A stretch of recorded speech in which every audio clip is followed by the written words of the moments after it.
আসসালামু আলাইকুম রহমতুল্লাহি অবরাকাতুহ। সুপ্রিয় দর্শক মণ্ডলী, আজকে আপনাদের কাছে শোনাব ইসলামিক গল্প সিরিজের একটি গল্প। গল্পটির শিরোনাম হচ্ছে প্রকৃত গরিব কে।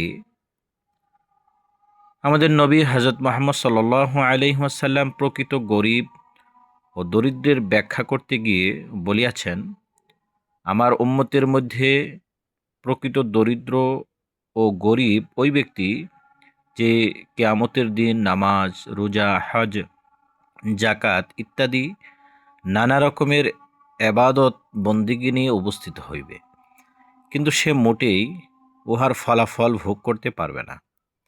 বিভিন্ন লোক তাহার ইবাদত ছিনাইয়া লইয়া যাইবে। সে অন্যায়ভাবে কাউকে খুন করিয়াছিল, গালিগালাজ করিয়াছিল, ধন সম্পদ আত্মসাৎ করিয়াছিল, গীবত করিয়াছিল। সমস্ত লোক নিজ নিজ হকের ক্ষতিপূরণ আদায় করিতে উপস্থিত হইবে। তখন সেই ব্যক্তি নেক আমল হইতে তাহাদিগকে ক্ষতিপূরণ দেওয়া হইবে। যদি সকলের ক্ষতিপূরণ আদায় করার পূর্বেই তাহার নেক আমল সমূহ শেষ হয়ে যায়, তাহলে বাকি হকদারগণের গুনাহের বোঝা তাহার উপর দেওয়া হইবে। এমনিভাবে ওই ব্যক্তি নিজের সমুদয় নেক আমল হারাইয়া গুনাহের বোঝা নিয়ে জাহান্নামে যাইবে, আর সেই ব্যক্তি প্রকৃত গরিব হইবে। বন্ধুরা এবং সুপ্রিয় দর্শক মণ্ডলী, আমরা পরের হক নষ্ট করব না।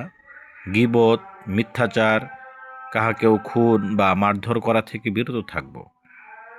তাহলেই আমরা মহান আল্লাহ পাকের তৈরি করা বেহেশতে যাইতে পারবো ইনশাআল্লাহ।